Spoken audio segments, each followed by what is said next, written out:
السلام عليكم ورحمة الله وبركاته. كم جرتوا كبجام توتا في جالة تم توتا هردف توتا قباياتو بيكوني قبايوتو بيكسان قباياتو بجاشرة قبايانتو بيكم أبيكم مشالي توبيا كيساتي أرجمان قتي إسا الدون نتي أرجمو في ديزاين إسا حال إنفورميشن إسا وانجرو هندا سمبران كان قواكتين بيكتو جاشرة حال مكان درا براتمين قويا هراسي مشالي توبيا كيسات أرجمو توكو gaaffii hedduu keessanii kan ta'e isiniif qabadhee dhufeetan jira jechaadha. Kanaaf hanga xumura qophii keenyaatti nu wajjin turaan affeerra kenna.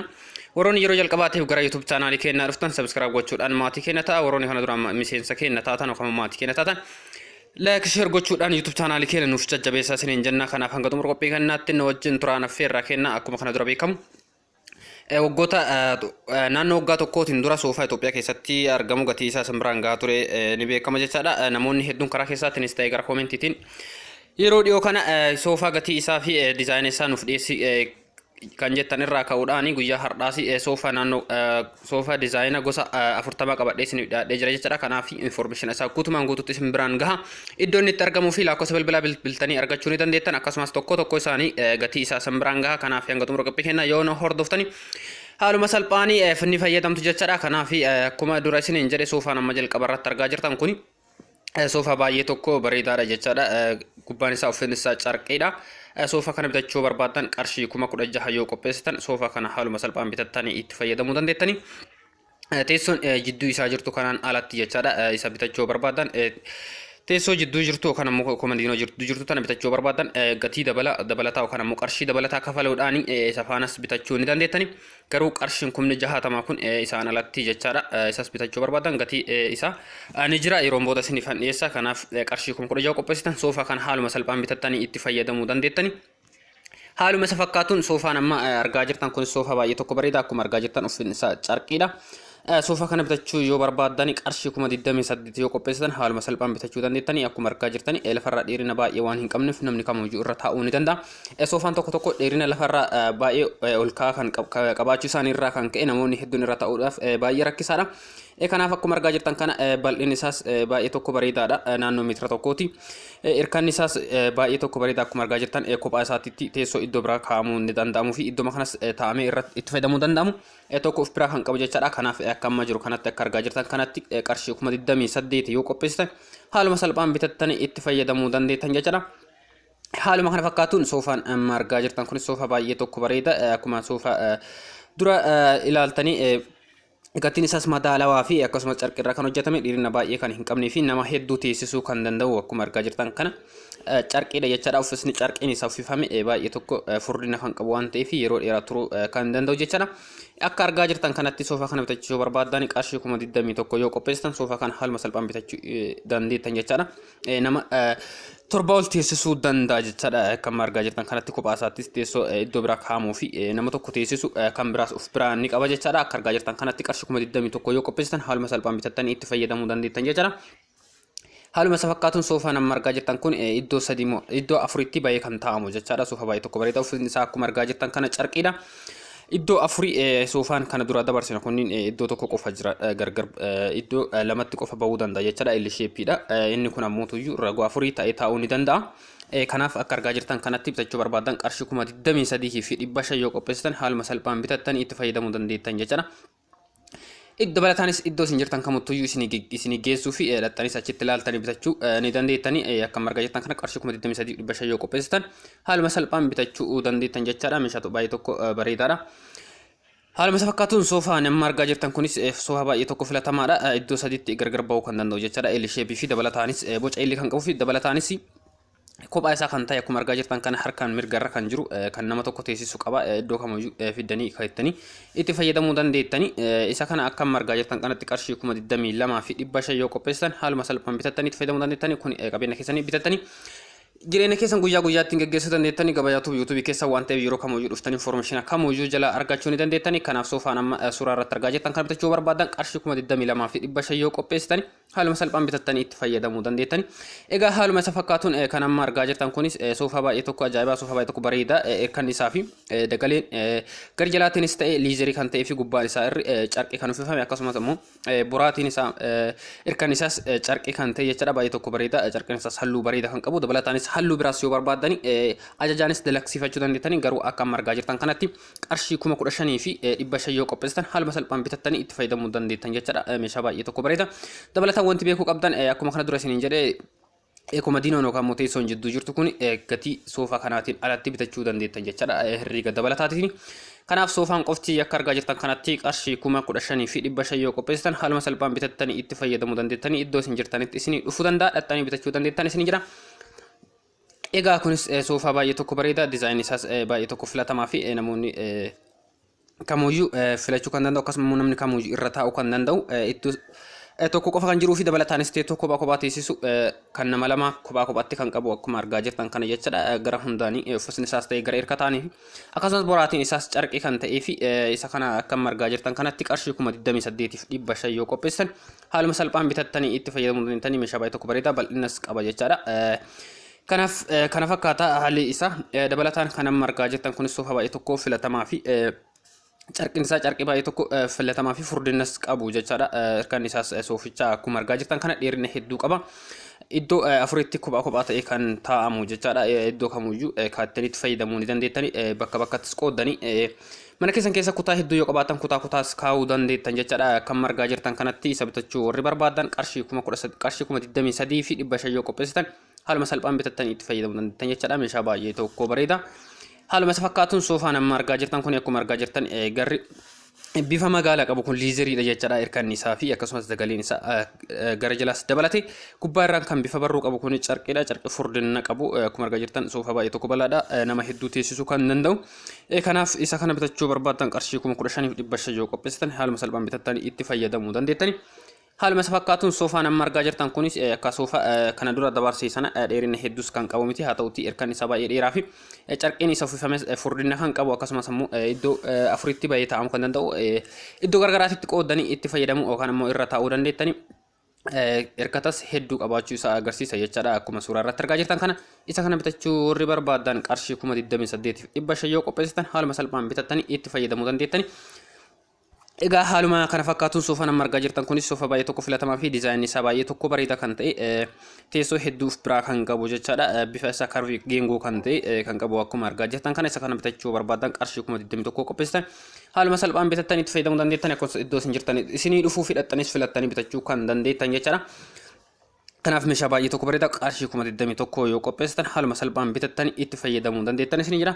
Haaluma isa fakkaatuun soofaan amma argaa jirtan kun akkuma isin argaa jirtan soofaa baay'ee tokko filatamaa fi bareedina hedduu kan qabu jechaadhas akkasumas nama hedduu teessisuu kan danda'u iddoo bal'aa kan qabatu gama kamuunuyyuu ta'ee liizeriidhaan kan dalagame jechaadha. Meeshaa baay'ee tokko bareedaa akka amma argaa jirtan kanatti bitachuu barbaadan qarshii 60,000 yoo qopheessitan haaluma salphaan bitattanii itti fayyadamuu dandeettani. Meeshaa baay'ee tokko bareedaa asirratti wanti beekuu qabdanii gaarantii waggaa tokko kan qabu jechaadha. Soofaan kamiyyuu soofaan kana dura isinis dabarses ta'e kan amma isinitti mul'isuuf deemu. Kanaaf meeshaan amma suuraa irratti argaa jirtan kun haala kana fakkaatuun bareedaan kana fakkaatu qarshii 60,000 yoo qopheessitan haaluma salphaan bitattanii itti fayyadamuu dandeettan isiniin jira. Haaluma wal fakkaatuun kan amma argaa jirtan kun soofaa baay'ee tokko bareedaa carqiidha jechaadha. Uffisni isaas ta'e gara hirkataa gara jalaatiinis gara kamuunuyyuu carqiidha. Meeshaa baay'ee tokko bareedaa akkuma argaa jirtan iddoo baay'eetti qoodanii itti fayyadamuu fi iddoo kanas keettanii itti fayyadamu kophaattis bahuu ni danda'a akkuma argaa jirtan kana. Isa kana bitachuu barbaadan qarshii 28,000 yoo qopheessitan haaluma salphaan bitattanii itti fayyadamuu dandeettani. Haaluma isa fakkaatuun meeshaa baay'ee tokko bareedaa kan amma argaa jirtan kun soofaa gara kamuunuyyuu ta'ee liizerii kan qabuu fi hirkata xixiqqaa kan amma argaa jirtan bifa diimaa kan qaban kanneen carqii kan ta'ee fi wanta achirraa fi gara kamuunuyyuu soofichi liizerii kan ta'e jechaadha. Baay'ee tokko bareedaa liizerichi furdinas kan qabuu fi luqqa'uus kan hin dandeenye jechaadha. Dheerina yeroo baay'ee turuu kan danda'u akkasumas gaarintii waggaa tokko qaba soofichi jechaadha. Soofaa kana bitachuu barbaadan qarshii 55,000 yoo qopheessan haaluma salphaan bitattanii itti fayyadamuu dandeettan jireenya keessan guyyaa guyyaatti geggeessuu dandeettani. Mana keessan ittiin bareechuu dandeettani wanti isinirraa eeguu qabu qarshii 55,000 yoo qopheessan haaluma salphaan sooficha bitachuu dandeettan jechaadha. Haaluma isa fakkaatuun soofaan amma argaa jirtan kun soofaa baay'ee tokko bareedaa dizaayinii hedduu qaba. Gubbaarraa hamma jalaatitti carqiin isaa wal fakkaataadha jechaadha. Egaa akkuma argaa jirtan kana haala kana fakkaatuun soofaan kun qarshii 26,500 yoo qopheessan haaluma salphaan bitattanii itti fayyadamuu dandeettani. Meeshaa baay'ee tokko bareeda. Haaluma isa fakkaatuun soofaan amma argaa jirtan kun liizeriidha jechaadha. Baay'ee tokko bareeda. Meeshaa nama hedduus teessisuu danda'a. Dheerinas baay'ee lafarra kan hin qabnee fi hirkanni isaas baay'ee tokko bareedaa kan ta'e furdinas kan qabu kana bitachuu barbaadan qarshii 50,000 yoo qopheessan haaluma salphaan bitattanii itti fayyadamuu dandeettani. haaluma isa fakkaatuun soofaa diizaayinaa isa fakkaatu ta'ee liizeriin garaagarummaa qabuu fi akkuma argaa jirtan kana halluunis hamma tokko wal dida inni amma argaa jirtan kana qarshii 60,000 yoo qopheessitan haaluma salphaan bitattanii itti fayyadamuu dandeettani.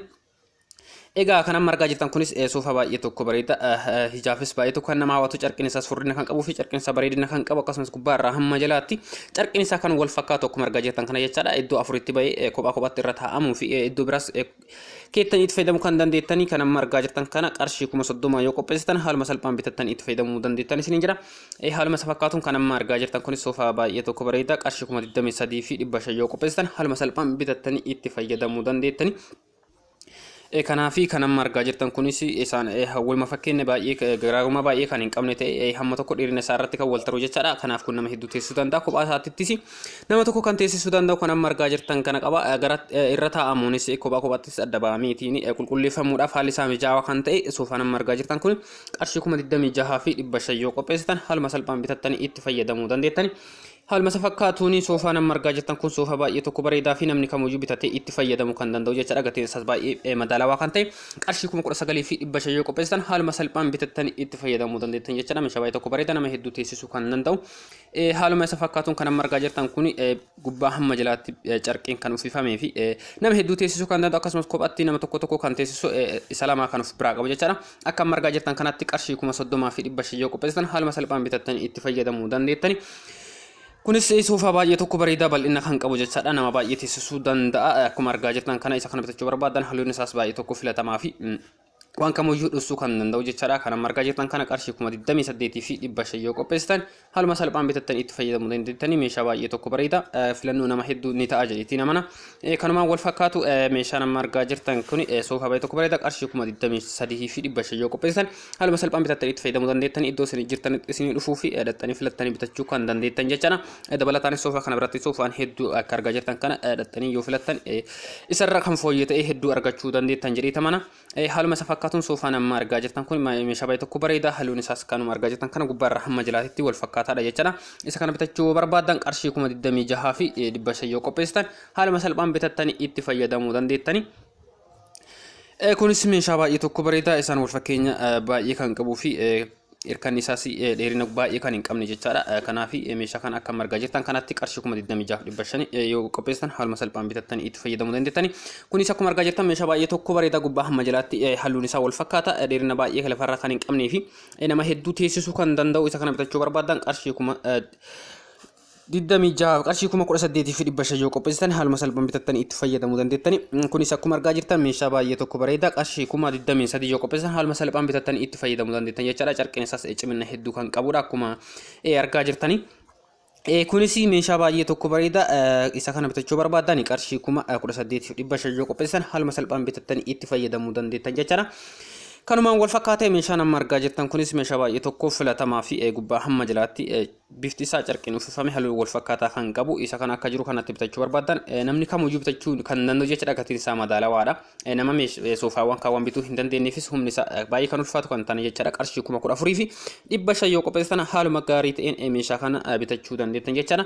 Haaluma wal fakkaatuun kan amma argaa jirtan kana qarshii 17,500 yoo qopheessitan bitattanii itti fayyadamuu dandeettan. Mana keessan ittiin bareechuu fi jireenya keessan guyyaa guyyaa ittiin geggeessuu dandeettan jechaadha. Egaa soofaan amma argaa jirtan kunis cimina hedduu kan qabu. Carqiin isaas baay'ee tokko filatamaa fi furdina hedduu qaba. Nama hedduus teessisuu danda'a. Iddoo sadittis bahee iddoo garaagaraatti itti fayyadamuu dandeettan jechaadha. Mana keessan keessatti qarshii 21,000 qopheessitan haaluma salphaan bitattanii itti fayyadamuu dandeettan jechaadha. Egaa kabajamtoota dhaggeeffattoota keenyaa kunis meeshaa baay'ee tokko bareedaa filannoo hedduu keessanii ni ta'a jedhee amanaa. Isa kana bitachuu barbaadan qarshii 28,500 yoo qopheessitan haaluma salphaan bitattanii itti fayyadamuu dandeettani. Kunis soofaa baay'ee tokko bareedaa gosa hedduu ta'e iddoo tokko kaa'ame jechaadha. Diizaayinii isaa fi carqiin halluun isaa gargar haa ta'u malee furdinni carqii sooficha uffifamee fi akkasumas dheerinni soofaadha wal fakkaataadha jechaadha. Akka amma argaa jirtan kunitti soofaan sadii iddoo tokkotti argamu. Kunniin kophaa kophaa isaatiitti qarshii 25,000 yoo qopheessitan haaluma salphaan bitachuu dandeettan jechaadha. Egaa gatiin soofaa kana soofaa amma argaa jirtan kanaanis kanuma wal fakkaatu qarshii 25,000 yoo qopheessitan haaluma salphaan bitattanii itti fayyadamuu dandeettanii. Meeshaa baay'ee tokko filatamaa fi carqiin isaa furdina hedduu kan qabu. Yeroo dheeraa isin turuu kan danda'uu fi gaarentii waggaa tokkoo kan qabu jechaadha. Haaluma wal fakkaatuun soofaan amma argaa jirtan kun gama kamuuyyuu liizerii dha jechaadha bal'inni hedduus qaba nama hedduu teessisuu kan danda'u qarshii 55 yoo qopheessitan haaluma salphaan bitattanii itti fayyadamuu dandeettani kanaan wal fakkaatee meeshaa baay'ee tokko nama ajaa'ibuu fi bareedina hedduu qabu kan amma argaa jirtan kana meeshaa baay'ee tokko bareeda furdina hedduu kan qabu liizeriin isa uffifames cimina hedduu kan qabu fi akkasumas nama hedduu teessisuu kan danda'u teessoo jidduun jirtu osoo hin dabalanne qarshii 60 yoo qopheessitan haaluma salphaan meeshaa kana bitattanii itti fayyadamuu fi iddoo isin jirtan kamittuyyuu isin dhufuu kan danda'u jechaadha qarshii 60 qofa yoo qopheessan inni iddoo kamittuu isin dhufuu danda'a bitachuu dandeettanii jireenya keessan guyyaa guyyaatti geggeessuu fi mana keessan ittiin bareechuu dandeettan jechaadha haaluma isaa fakkaatuuni meeshaan amma argaa jirtan kunis isaan wal fakkeenya hedduu kan qabuu fi garaagarummaan isaa liizeriin isaa uffifame halluu garaagaraa haa qabaatu malee gatiin isaa fi diizaayinii isaa akkasumas dheerinni isaa wal fakkaata jechaadha kanaaf gatiin isaas qarshii 60 qopheessan meeshaa kanas bitattanii itti fayyadamuu dandeettan jechaadha egaa kabajamtootaa fi jaalatamtoota hordoftoota keenya odeeffannoo guyyaa har'aa qabanii isin dhiyaanne kanuma hanga ammaa hordofaa turtanii